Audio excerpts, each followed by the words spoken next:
Hey, truck lovers! The 1950s are often remembered for iconic designs and engineering breakthroughs, but not every vehicle of the era was a winner, especially when it came to pickup trucks. Some of these trucks were impractical, poorly designed, or just plain strange. Today, we're diving into the 15 dumbest pickup trucks from 1950s America that will leave you scratching your head. Get ready because you won't believe some of the choices automakers made back then. Watch until the end.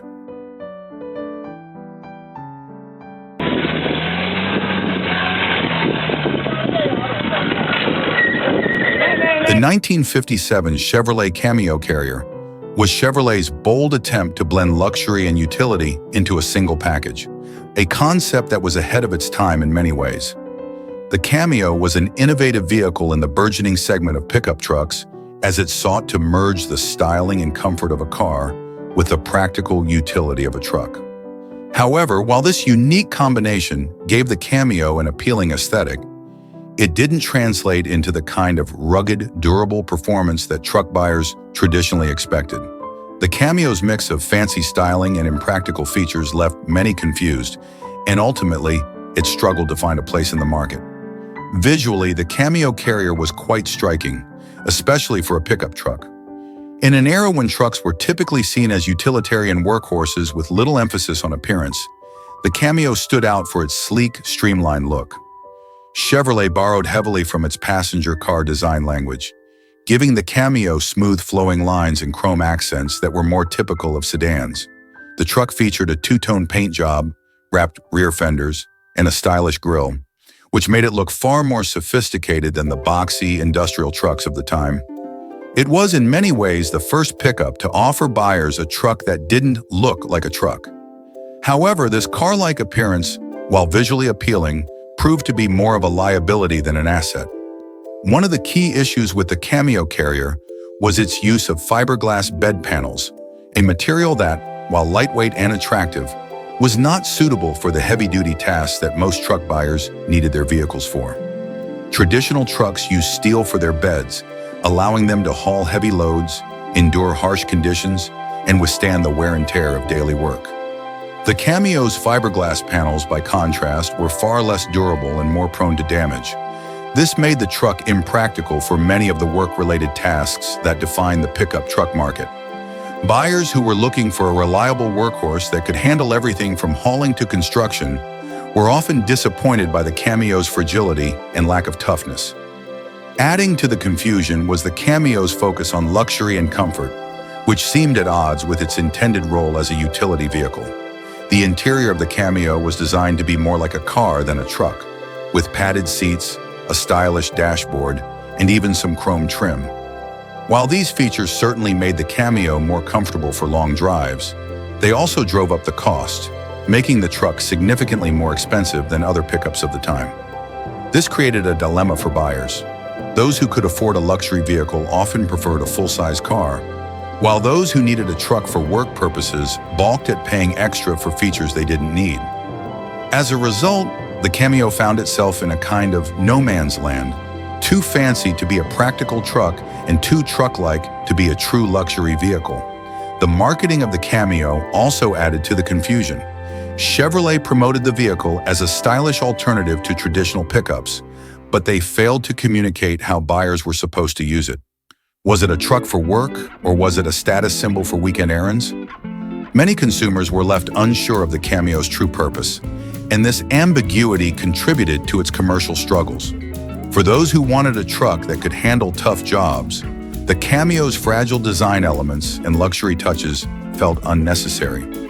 Conversely, those seeking luxury found the idea of a truck inconvenient, particularly when Chevrolet offered sedans and coupes that provided more comfort without the baggage of a cargo bed. Another challenge for the Cameo was the era in which it was released. The 1950s were a time when pickup trucks were still very much seen as tools for farmers, tradesmen, and laborers. The concept of a pickup as a personal vehicle or a status symbol, which is so common today, was virtually unheard of back then. As such, the market for a luxury truck simply didn't exist. Most truck buyers in the 1950s were not interested in luxury features. They wanted durability, reliability, and affordability. qualities the Cameo didn't quite deliver. While the Cameo carrier may have been a commercial flop, it was in many ways a precursor to modern trucks that successfully blend luxury and utility. Today's high-end pickups, like the Ford F-150 Platinum and the GMC Sierra Denali, owe a great deal to the Cameo's pioneering efforts to make trucks more than just work vehicles. However, in the context of the 1950s, the Cameo was too far ahead of its time. It confused buyers with its mix of luxury and utility, and it couldn't deliver the rugged performance truck owners needed. The 1959 Ford Ranchero was an intriguing and bold experiment that attempted to combine the best of both worlds, a car's comfort and a truck's utility. Built on a station wagon platform, the Ranchero was Ford's innovative take on a vehicle that could function as both a stylish, comfortable ride and a practical workhorse. However, the result was a vehicle that blurred the lines between car and truck in ways that ultimately left buyers confused. The Ranchero's small bed and relatively delicate construction made it ill-suited for tough labor, while its car-like design alienated truck buyers who valued durability over style. Introduced in 1957 as the first car-based pickup in the U.S., the Ranchero was initially well-received, thanks to its novelty and versatility. By the time the 1959 model rolled around, however, its flaws had become more apparent.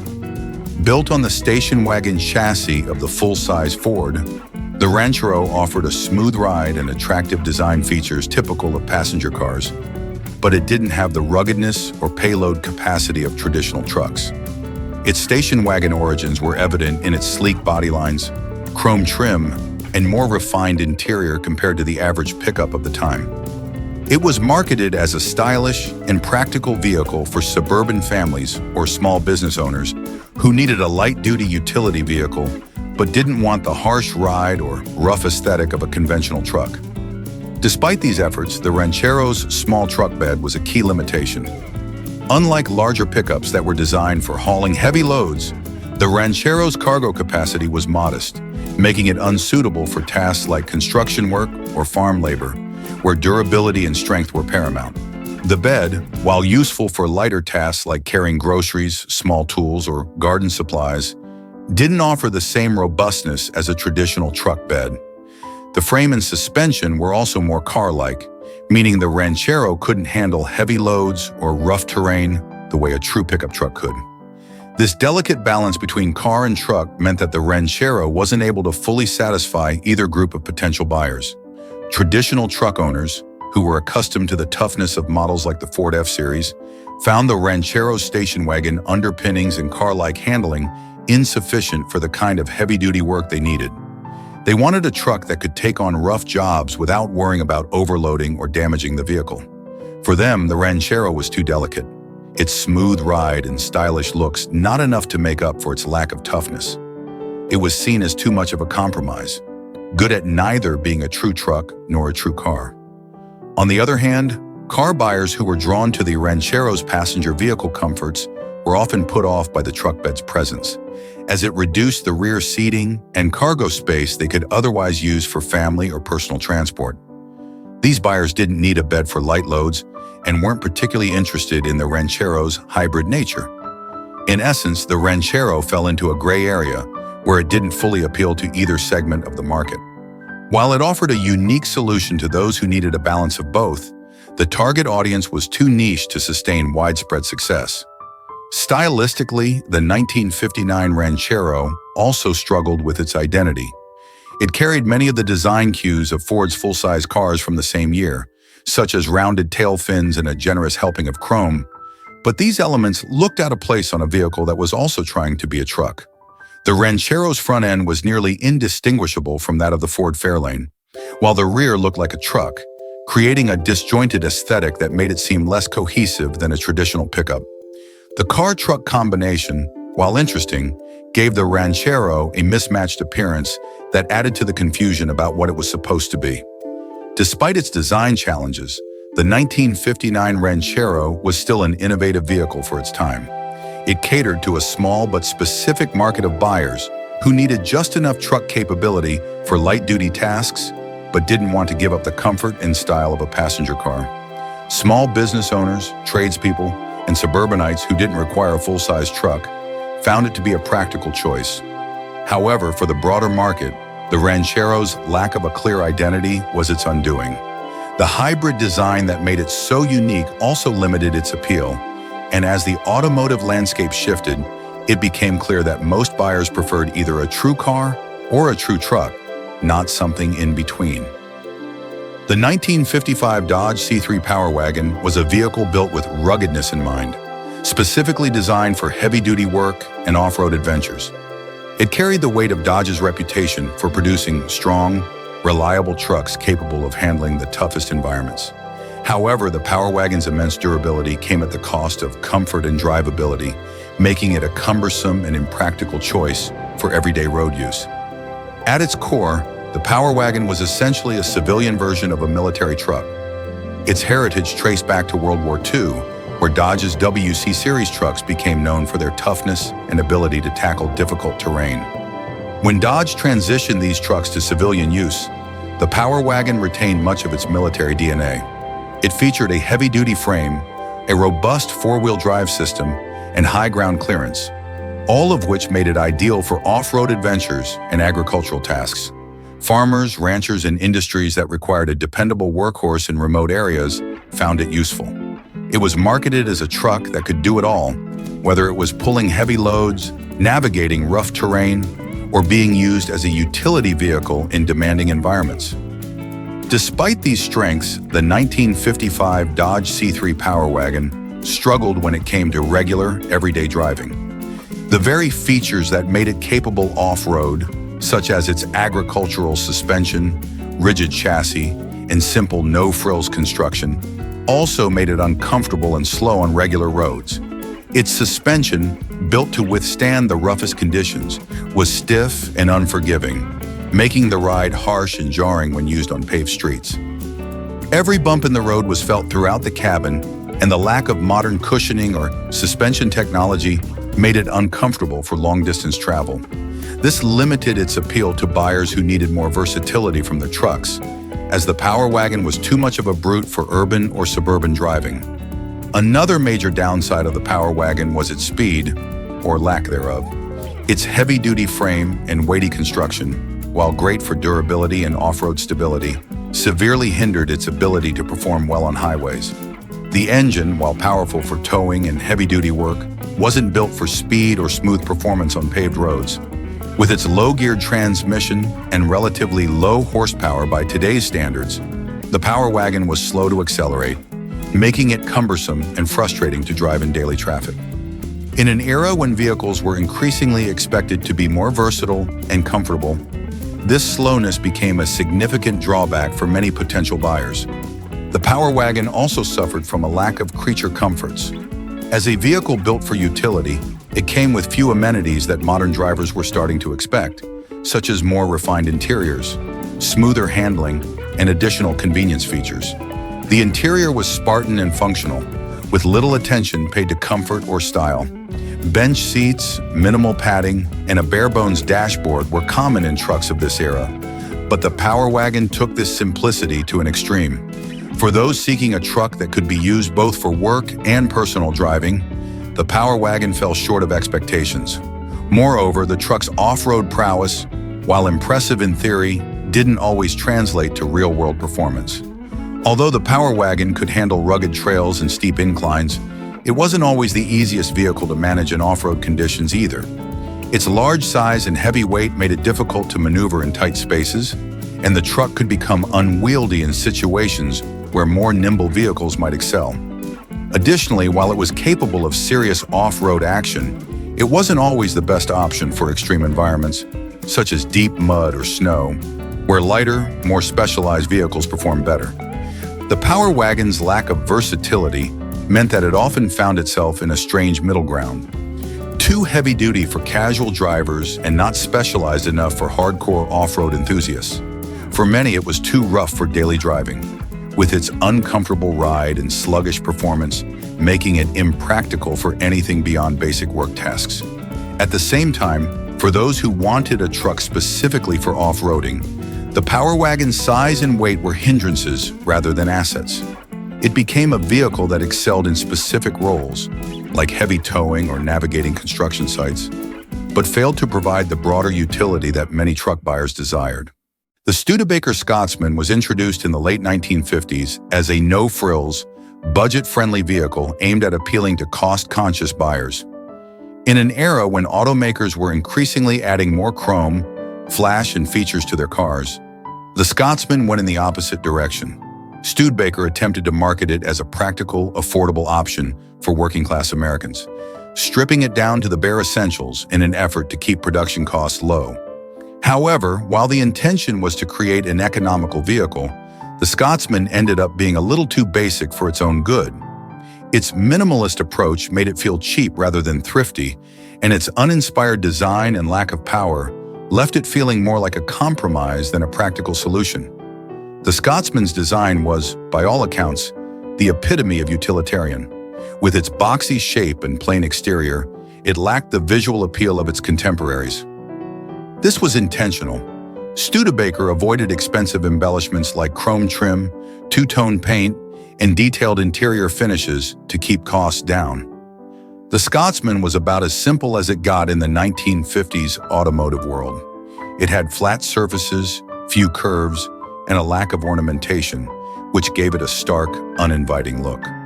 Where other vehicles of the era were adorned with flashy grills and elaborate tail fins, the Scotsman presented a purely functional, boxy frame that made it seem more like a utility vehicle or a delivery truck than a passenger car.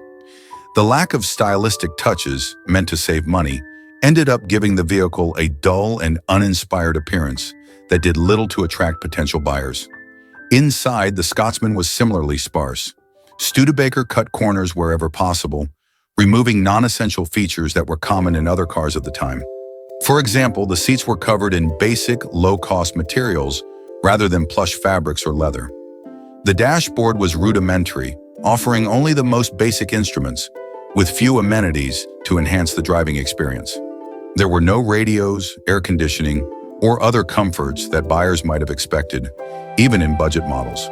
This Spartan approach made the Scotsman feel like a step backward, rather than a modern, economical alternative to other cars on the market.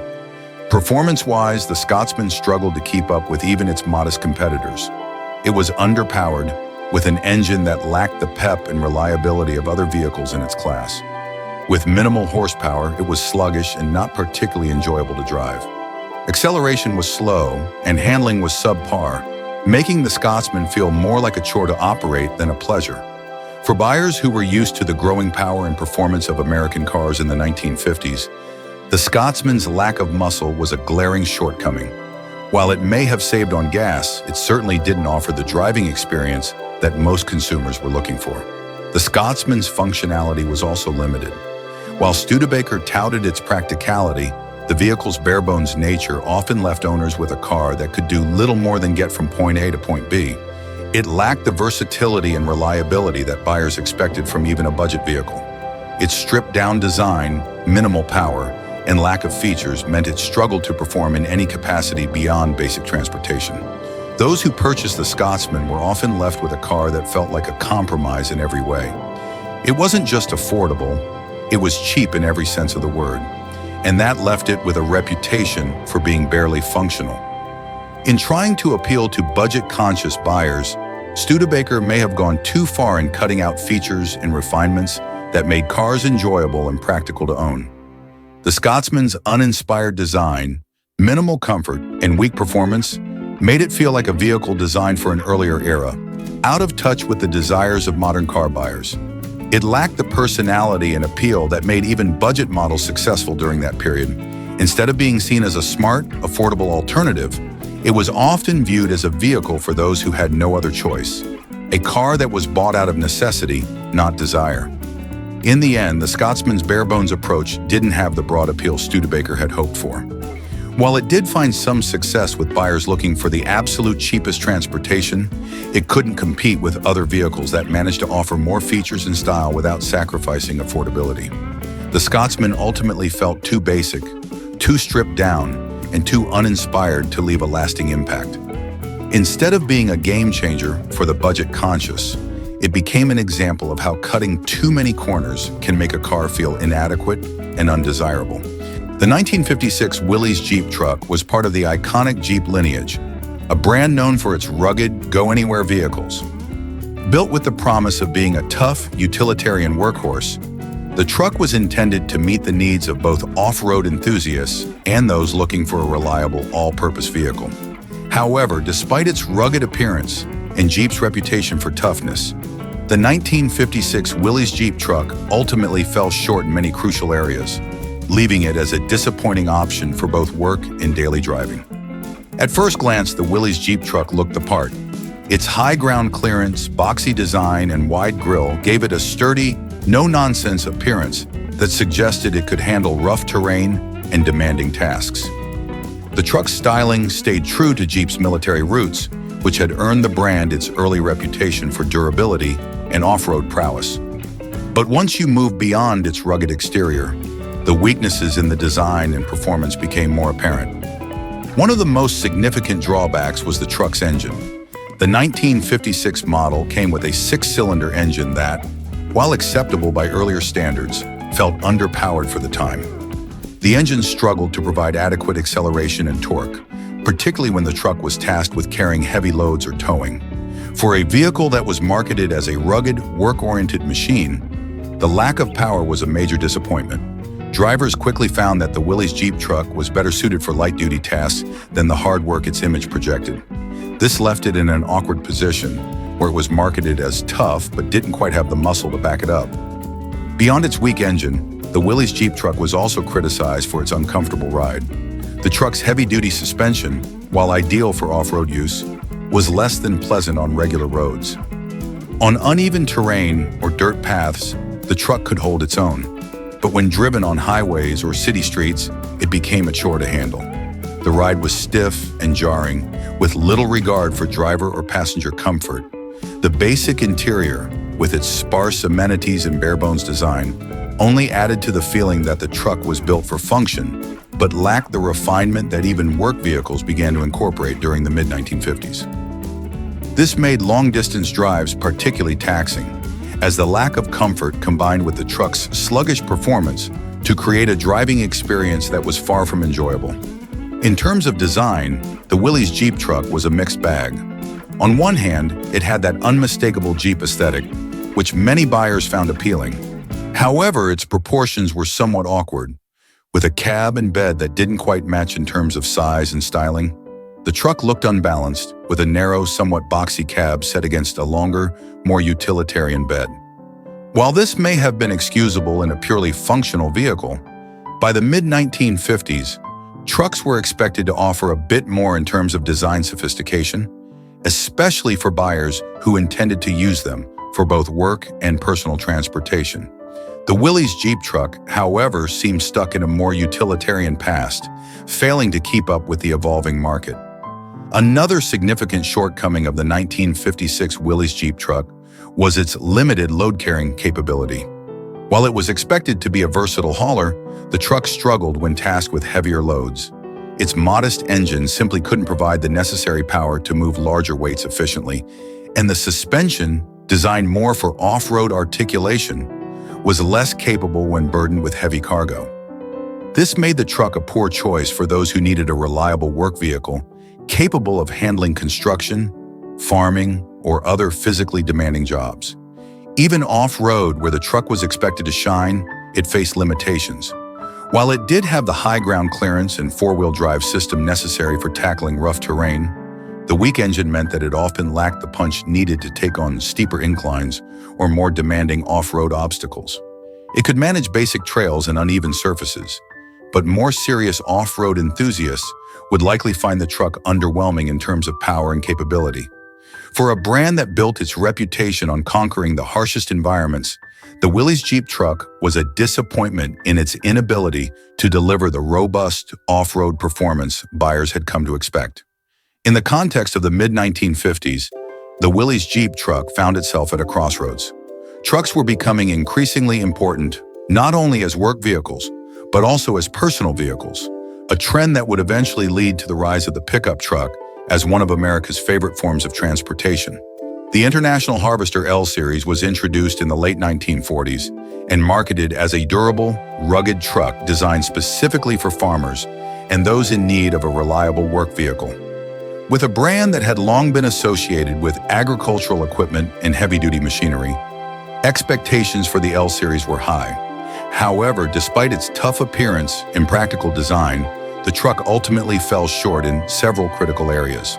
It struggled with mechanical issues, underwhelming performance, and poor fuel efficiency, all of which tarnished its reputation as a dependable workhorse. At first glance, the International Harvester L Series had the visual appeal of a serious work vehicle. Its tall, imposing stance, squared-off body, and simple yet rugged lines gave it an appearance that suggested it could handle the toughest jobs on the farm or in the field. This no-nonsense aesthetic was one of the truck's primary selling points, as it aligned well with International Harvester's established brand identity. For many farmers and tradespeople, the truck's robust, utilitarian look was exactly what they were after. However, once put to the test, the L Series revealed several glaring weaknesses. One of the most significant issues with the L Series was its unreliable engine.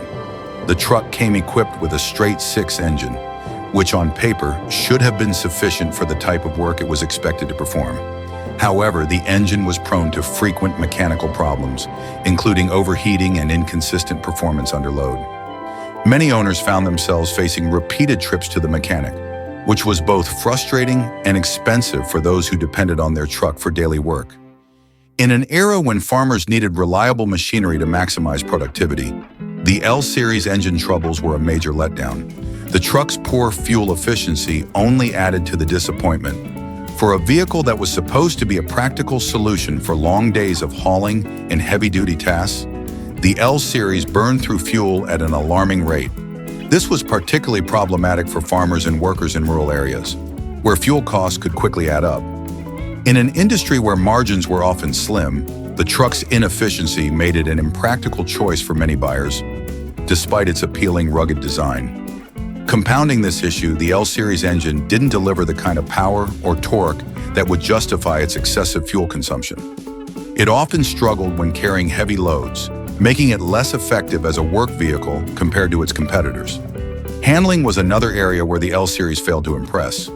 While its sturdy frame and agricultural roots meant that it could take a beating on rough terrain, the truck's steering and suspension systems were not well suited for anything beyond basic farm roads. On highways or in more urban settings, the truck was cumbersome and difficult to maneuver, adding to the frustration for drivers who needed a versatile vehicle capable of performing well, both on and off the road. Its ride quality was stiff and uncomfortable, especially for longer trips, further diminishing its appeal as an everyday work vehicle. The truck's design, while rugged, was also fairly basic and lacked the refinements that many other trucks of the era were beginning to offer. The interior was Spartan, with minimal attention given to driver comfort. The cab was cramped, and the lack of modern amenities, even by 1950s standards, made it clear that International Harvester had focused almost exclusively on utility, neglecting the growing trend toward more comfortable, user-friendly trucks. While some buyers appreciated this simplicity, it left many others dissatisfied, especially as other manufacturers, like Ford and Chevrolet, began to introduce trucks with more powerful engines, better fuel efficiency, and improved comfort. Adding to the truck's woes was its relatively poor build quality.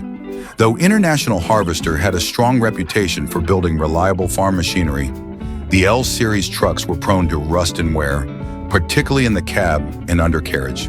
This made long-term ownership costly, as repairs and replacements became necessary far sooner than many owners had anticipated.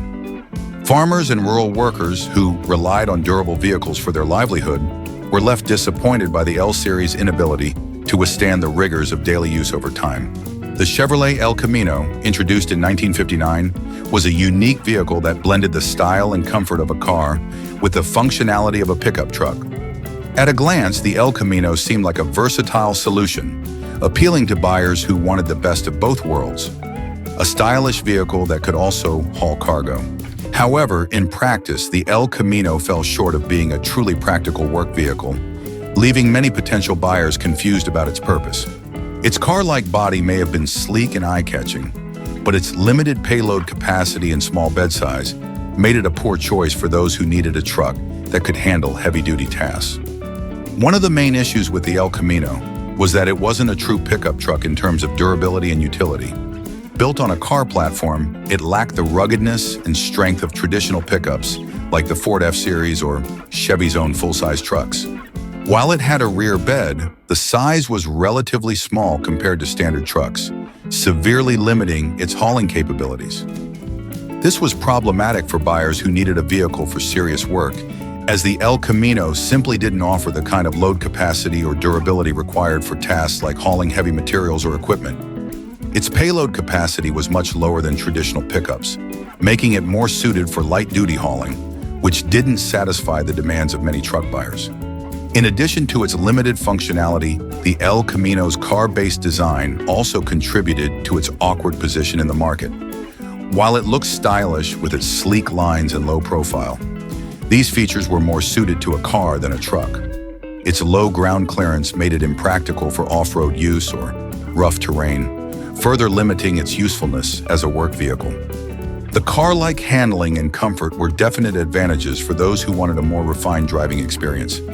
But these characteristics didn't align with what most truck buyers were looking for: toughness, durability, and versatility. Another drawback of the El Camino was its inability to appeal to a specific audience. On the one hand, it wasn't tough enough to satisfy buyers who needed a reliable workhorse for heavy-duty tasks.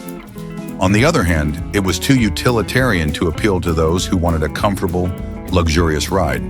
The El Camino occupied a strange middle ground, and its identity crisis ultimately made it difficult for Chevy to market effectively. It was too car-like to be taken seriously as a truck, and too truck-like to compete with sedans or coupes that offered more interior comfort and better performance on the road.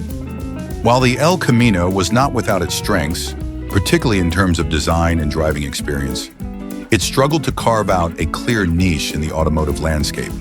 Its combination of style and light-duty utility may have appealed to a small subset of buyers, particularly those who liked the novelty of a car-truck hybrid, but it was far from practical for the vast majority of truck buyers.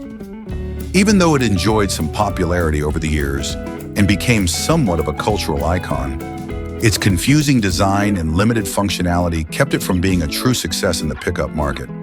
Ultimately, the El Camino's downfall lay in its attempt to do too much while failing to deliver in key areas. It looked good and drove well, but it wasn't rugged or capable enough to compete with real trucks, nor was it comfortable or spacious enough to rival traditional cars.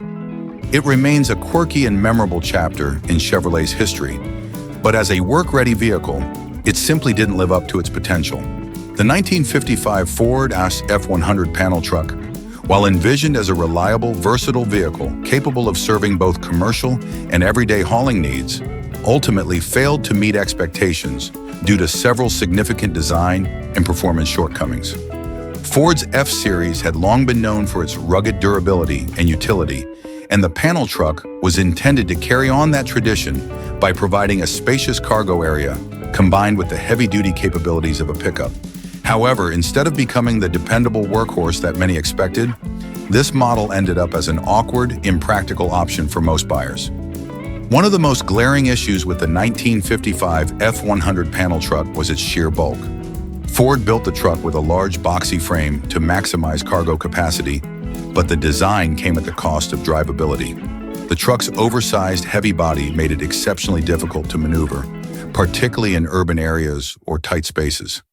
Navigating parking lots, narrow streets, or even making sharp turns posed challenges, making the truck feel clunky and unwieldy in comparison to more streamlined vehicles. For drivers who needed a nimble, easy-to-handle truck for daily use, the F-100 panel truck's unwieldy size became a major deterrent. Compounding its size-related issues was the truck's sluggish performance. Despite its heavy-duty appearance, the 1955 F-100 panel truck was equipped with an engine that lacked the necessary power to move the vehicle with efficiency or speed. Acceleration was slow, and the truck struggled to reach highway speeds, making it impractical for businesses that required quick, reliable deliveries over long distances. The underpowered engine also made the truck feel unresponsive, especially when loaded with cargo.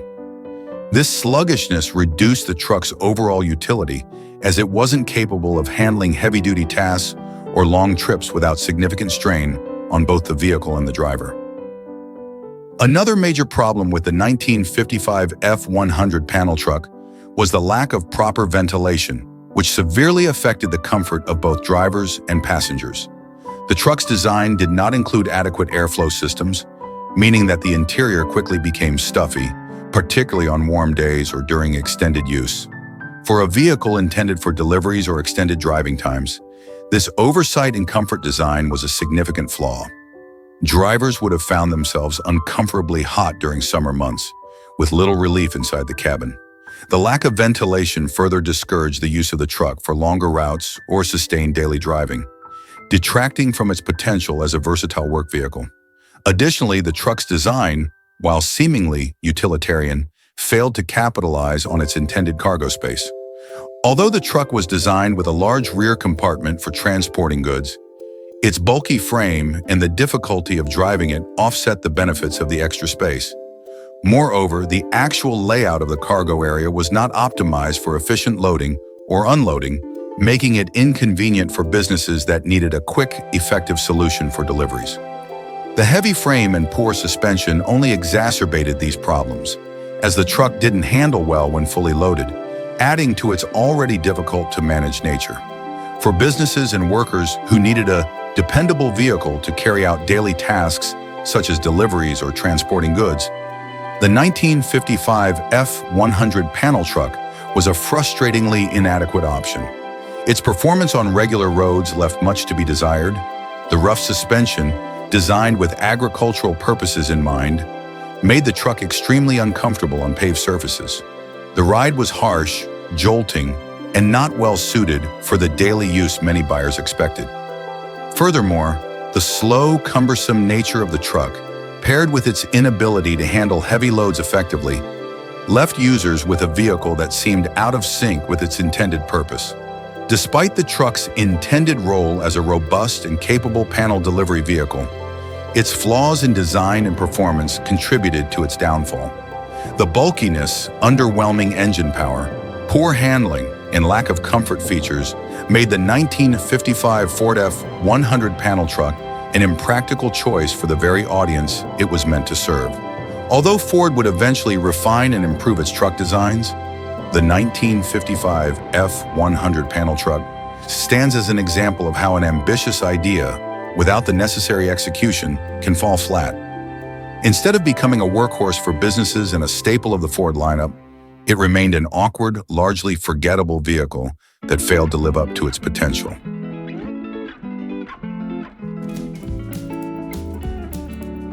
The Hudson Big Boy, despite its promising name, ultimately failed to deliver the power and performance one might expect from a vehicle with such an imposing moniker.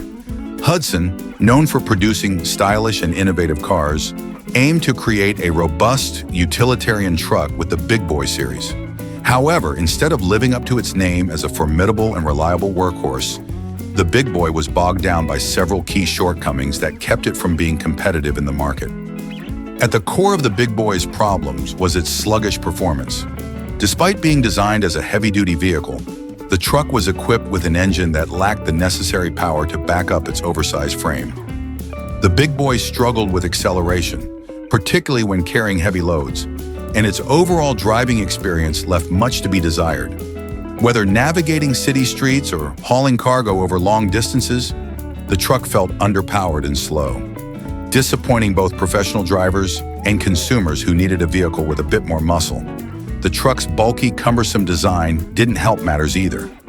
While the large frame was meant to convey strength and utility, it instead made the truck difficult to maneuver and impractical for daily use.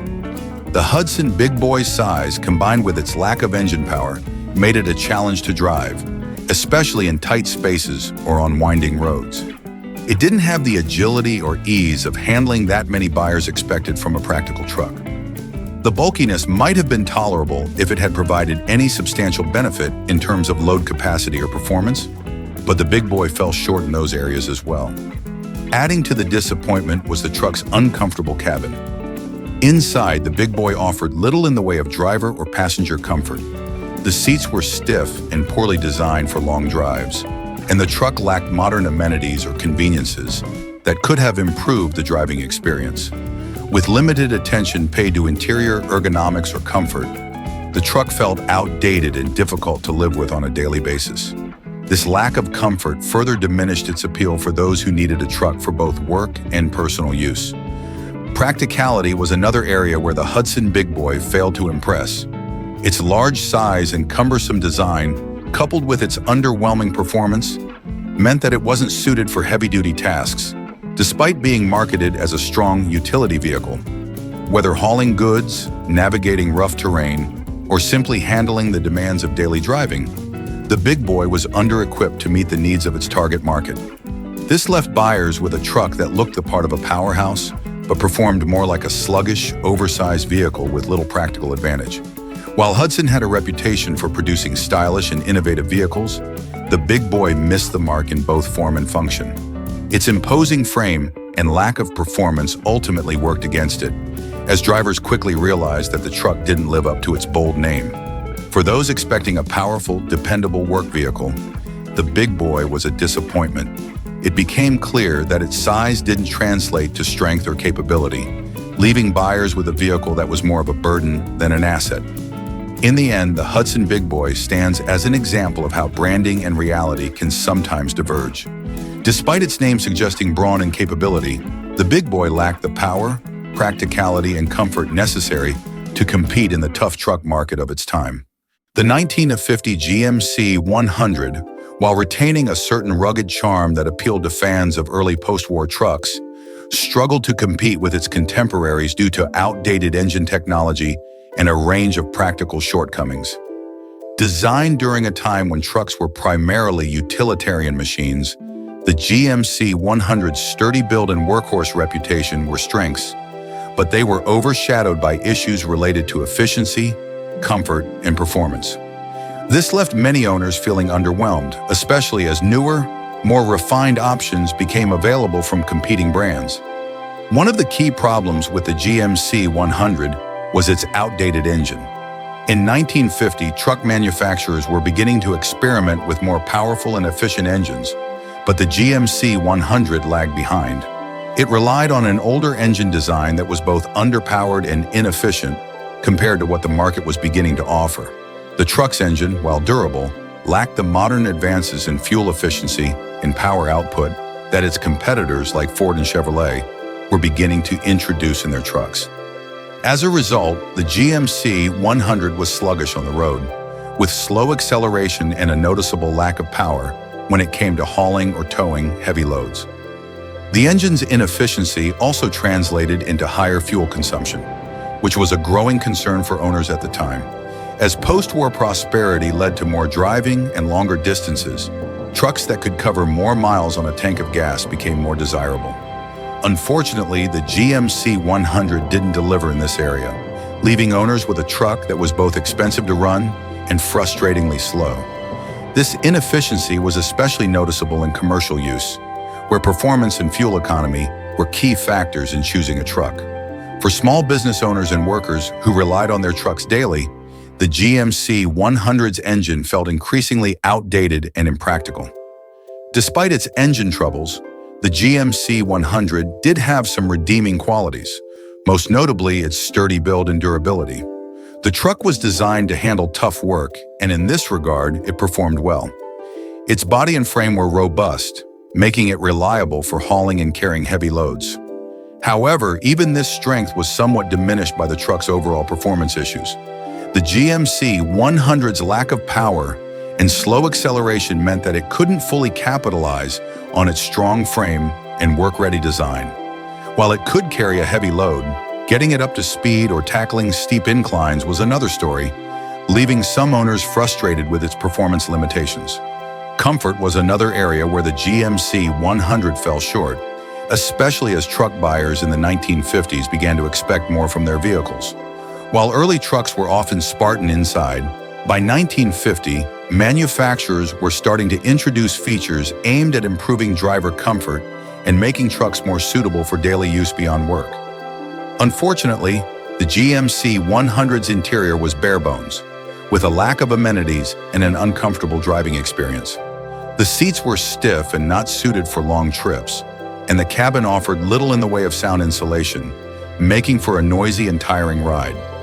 This discomfort was particularly noticeable as more truck buyers began to use their vehicles for both work and personal transportation. The GMC 100's ride quality was also a source of complaints. Its suspension, while durable enough for rugged work environments, was stiff and bumpy on regular roads. Driving the truck for long distances could feel jarring, and the lack of modern suspension technology meant that the GMC 100 wasn't well suited for daily commuting or comfortable long-haul drives. This made it a tough sell for buyers who wanted a truck that could double as both a work vehicle and a family transporter. By the time the GMC 100 hit the market, it was clear that the truck was being outpaced by the competition in nearly every category.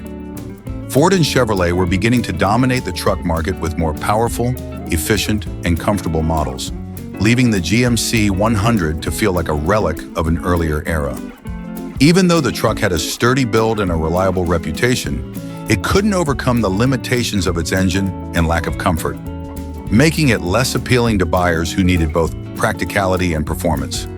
Ultimately, while the 1950 GMC 100 had some charm and historical significance, its outdated engine technology, inefficient performance, and lack of comfort left it struggling to keep up with the evolving truck market of the 1950s. For those who were nostalgic for the earlier, no-nonsense trucks, the GMC 100 may have had some appeal, but for most buyers, it simply couldn't compete with the more modern, versatile, and powerful trucks that were becoming available. The Studebaker Transar was an ambitious attempt to fuse style with utility in the truck market, but it ultimately failed to deliver on both fronts. Introduced during the late 1950s, a period marked by growing consumer demand for both work-ready trucks and stylish vehicles, the Transar aimed to cater to both needs.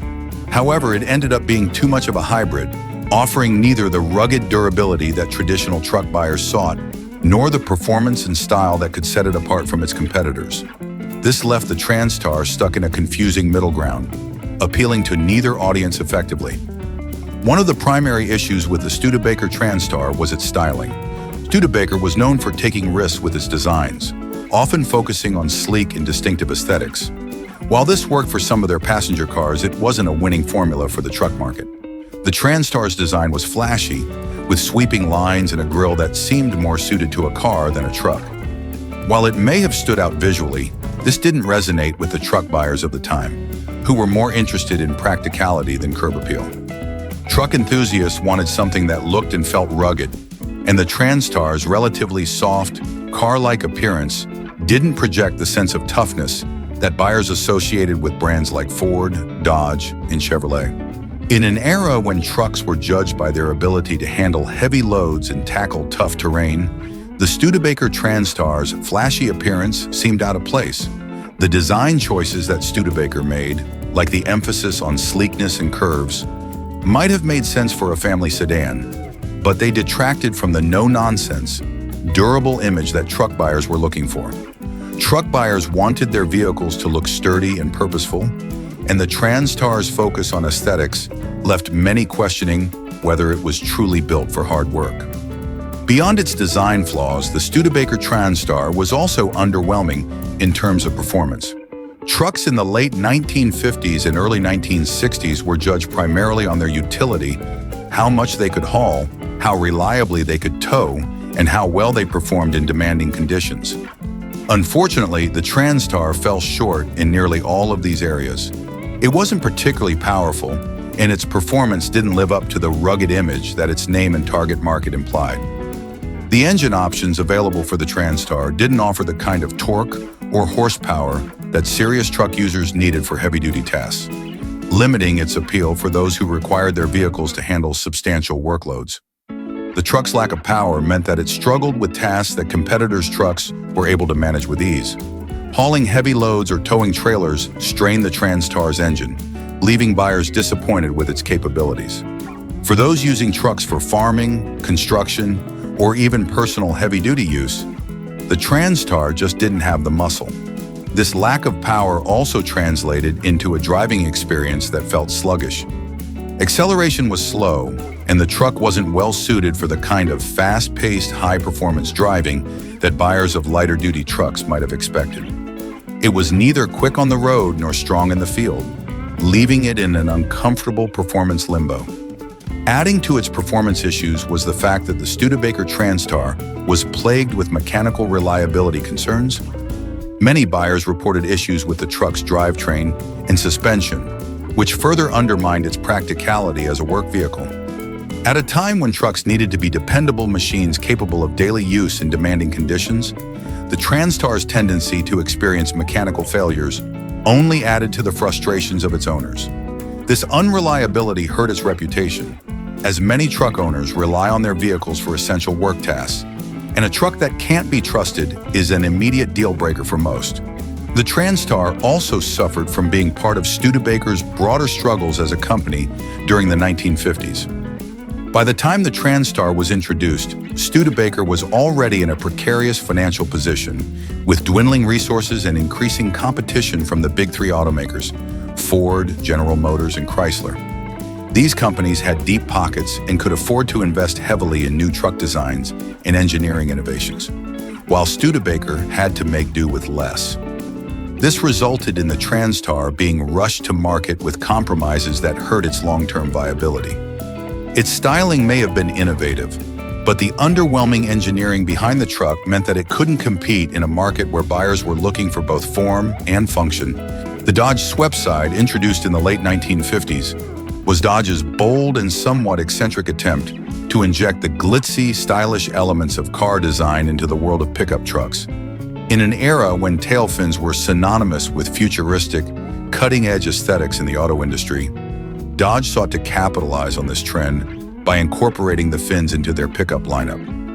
The idea was to combine the flair of a sleek, showy car with the practicality of a hard-working truck, but this unusual marriage of form and function didn't quite hit the mark. The Dodge Swepside became a curious footnote in truck history, remembered more for its quirky and ill-fitting design than for any real success in the marketplace. Tail fins were all the rage in the late 1950s, especially in the world of passenger cars, where they symbolized modernity, speed, and luxury. General Motors, particularly with Cadillac, had made them a fashion statement, and Dodge, not wanting to be left out, decided to extend this trend to its trucks. The result was the Swepside, which took the basic framework of a truck and adorned it with tail fins, along with other flashy design elements like chrome trim and swooping side panels. On paper, the Swepside was meant to be a head-turner, a vehicle that could serve as both a capable workhorse and a stylish, eye-catching cruiser. In reality, though, it was a confusing product that left many buyers scratching their heads. One of the key issues with the Swepside was that the tail fins and other flashy elements looked entirely out of place on a pickup truck. While these design features worked well on sleek sedans and luxury cars, they clashed with the rugged, no-nonsense persona that trucks were supposed to embody. Trucks of the time were built for farmers, contractors, and small business owners who needed vehicles that could handle tough jobs, haul heavy loads, and withstand daily wear and tear. Adding tail fins to a truck made about as much sense as putting mud tires on a Cadillac. An odd and impractical mismatch of purpose and aesthetics. The Swepside's tail fins, while dramatic and noticeable, only served to make the truck look more like a novelty than a serious work vehicle. In addition to the strange design choices, the Swepside was plagued by practical shortcomings. The truck's performance and utility didn't live up to the expectations of buyers who were in the market for a durable, reliable vehicle. Although the Swepside had a bed for hauling, its cargo space was limited compared to other trucks of its time, making it less useful for those who needed a work truck that could carry large loads. The design elements that were meant to make it look stylish also reduced its practicality. Fins might look cool on a car, but they don't exactly enhance a truck's ability to function in tough, labor-intensive environments. The Swepside's lack of utility was a major turnoff for buyers who expected their trucks to be functional first and stylish second.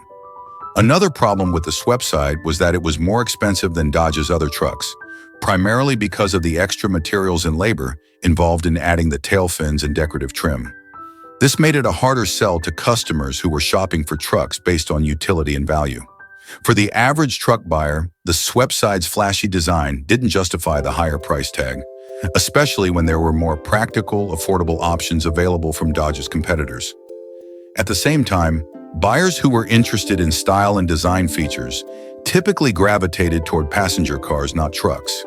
As a result, the Swepside found itself caught between two markets, too flashy for traditional truck buyers and too utilitarian for car buyers interested in design flair. The Swepside also had to contend with competition from within Dodge's own lineup. Dodge's more conventional pickups, like the D-Series, offered all the practical features buyers wanted without the unnecessary styling gimmicks. These trucks were better suited for the kinds of tasks truck buyers typically needed: hauling, towing, and off-road capabilities. The Swepside, with its higher price and lower utility, simply couldn't compete with these more sensible, work-focused vehicles. Beyond the Dodge lineup, the Swepside faced stiff competition from trucks made by Ford, Chevrolet, and International Harvester, which offered rugged, no-frills pickups that were designed for maximum utility and durability. In comparison, the Swepside's attempt to blend form and function seemed like a gimmick. Truck buyers trusted established brands that had a proven track record of delivering reliable, high-performing vehicles, and the Swepside's oddball design made it seem like an unnecessary risk. The Crosley Farmer Road, introduced in the early 1950s, was indeed a strange and unconventional vehicle. Intended to be a versatile, all-purpose utility truck, it was designed to straddle the line between a compact off-road farm machine and a small, lightweight truck. However, despite its ambitions, the Farmer Road failed to live up to its marketing promises. Its tiny size, weak engine, and limited hauling capacity made it far less capable than the more robust trucks and tractors of the time, relegating it to a novelty rather than a serious utility vehicle. At first glance, the Farmer Road looked like a curious hybrid between a golf cart, a Jeep, and a miniature farm truck.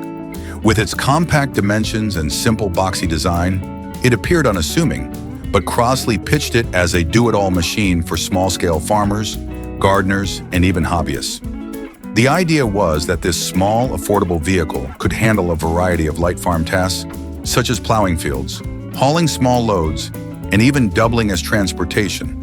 Crosley believed the Farmer Road could bridge the gap between small machinery and full-size tractors or trucks, but the concept fell flat in practice.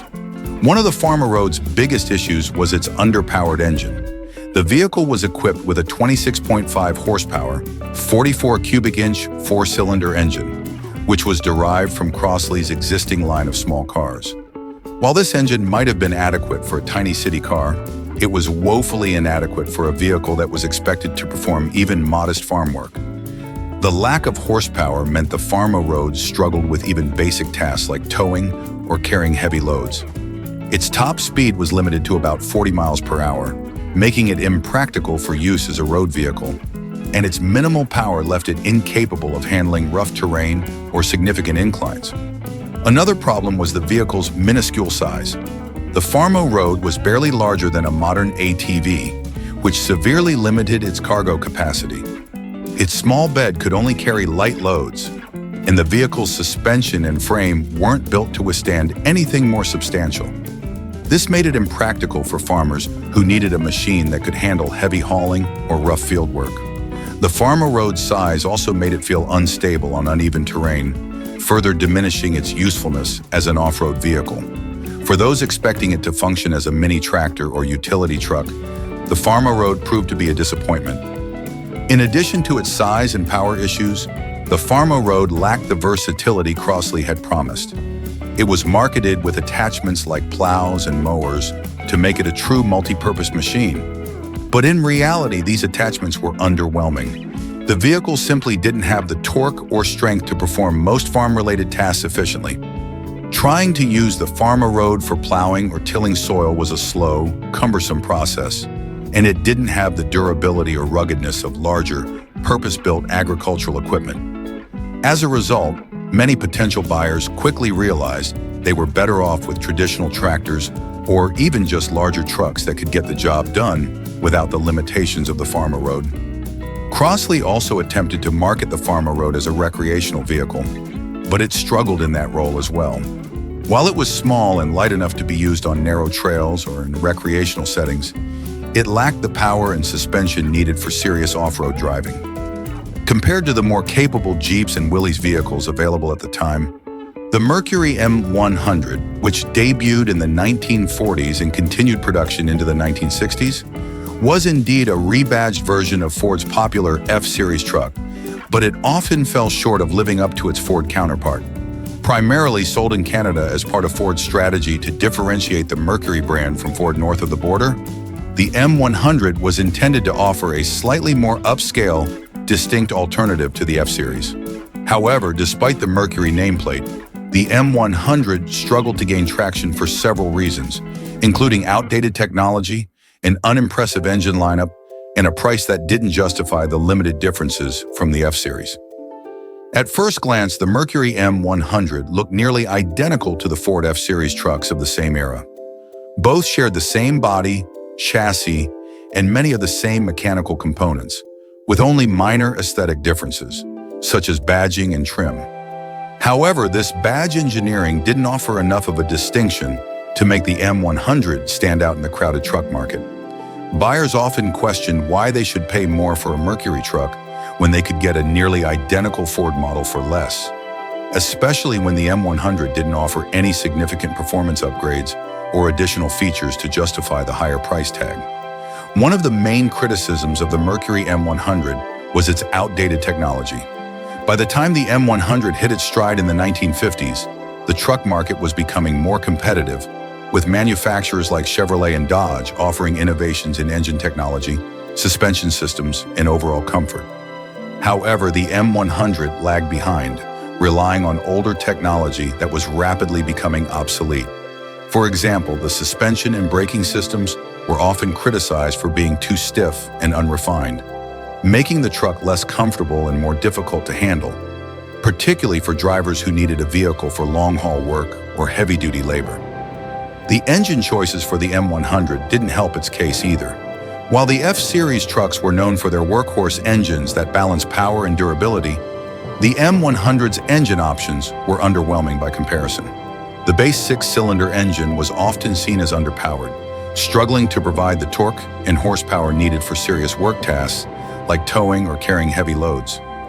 Even the available V8 engines didn't stand out as much as they should have in terms of performance, particularly in a market where other trucks were beginning to offer more advanced, fuel-efficient, and powerful options.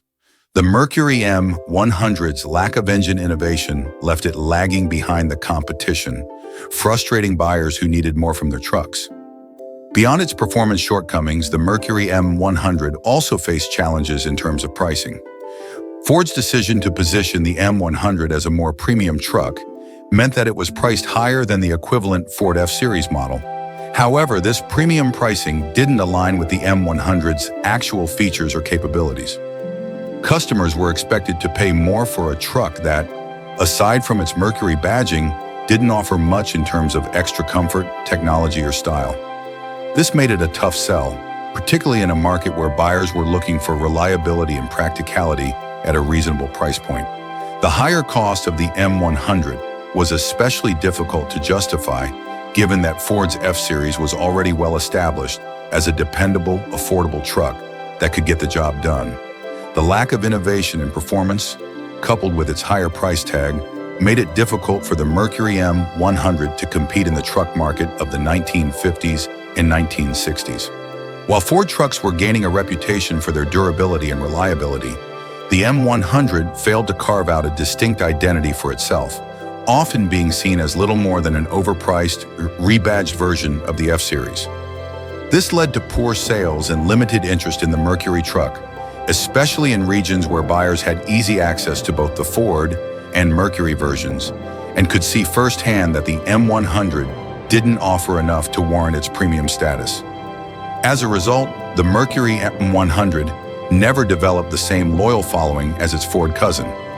Over time, it became a less popular choice among truck buyers who were looking for vehicles that could deliver on performance, innovation, and value. The M100's outdated technology, unimpressive engine lineup, left it stuck in the past while the truck market continued to evolve around it. The Rio Speedwagon, despite its fame for inspiring the name of the iconic rock band, was far from a rock star in the automotive world. Manufactured by the REO Motorcar Company, founded by Ransom E. Olds of Oldsmobile fame, the Speedwagon was designed as a light-duty truck during the early to mid-20th century. While it did see some success in the early years, by the time the pickup market became more competitive, the Speedwagon's shortcomings in both performance and design became glaringly evident. The truck was intended to be versatile, with different configurations for various uses, from light hauling to fire trucks. However, as the years progressed, its design failed to keep pace with the evolving demands of truck buyers. While competitors like Ford, Chevrolet, and Dodge were innovating in terms of engine power, durability, and styling, the Rio Speedwagon remained stuck in an outdated mold. One of the major drawbacks of the Rio Speedwagon was its underpowered engine. As other manufacturers began offering more robust and efficient engines, the Speedwagon lagged behind, relying on technology that was rapidly becoming obsolete. For truck buyers, particularly those who needed a vehicle that could handle heavy loads or navigate rough terrain, the Speedwagon's engine simply didn't provide the necessary power. It struggled in both hauling capacity and speed, making it impractical for anyone looking for more than just a basic, low-performance vehicle. This lack of horsepower and torque became a significant issue, especially as the truck market became more focused on performance. The truck's clunky, outdated design didn't help matters. While early models might have been acceptable in an era when trucks were mostly utilitarian and aesthetics were secondary, the post-war years saw a shift in consumer expectations. Trucks were no longer just workhorses. Buyers wanted vehicles that were stylish as well as functional. The Rio Speedwagon, with its boxy shape, outdated grille, and lack of any real design flair, quickly began to look old-fashioned compared to the sleeker, more modern trucks being offered by competitors. The cabin of the Speedwagon was also a weak point. As trucks became more comfortable and user-friendly in the 1950s and 1960s, the Speedwagon remained bare-bones and utilitarian. While practicality was a priority, the lack of attention to driver and passenger comfort became a noticeable shortcoming. Its Spartan interior, with minimal amenities and poor ergonomics, didn't appeal to buyers who expected more from their trucks.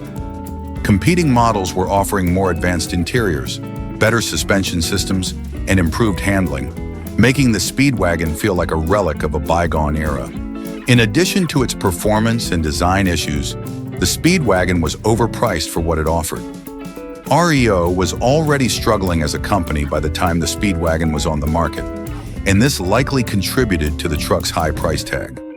Buyers, however, found it difficult to justify the extra cost when they could purchase more powerful, modern, and stylish trucks from other manufacturers at a lower price. The truck's high price, combined with its outdated features, left it in a precarious position, unable to compete in an increasingly competitive market.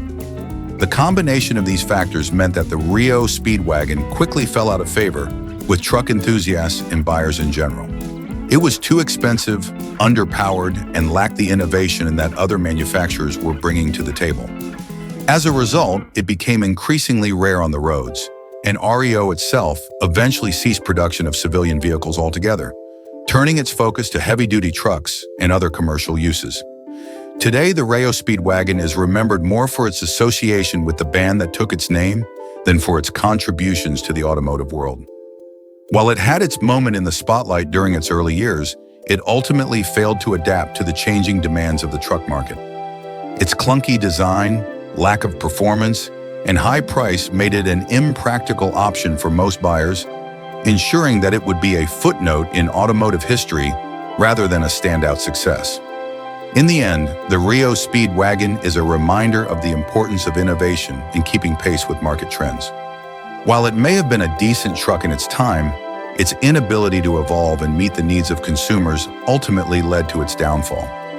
Unlike the band that took its name and went on to achieve great success, the Rio Speedwagon faded into obscurity, a symbol of a bygone era of truck design and manufacturing.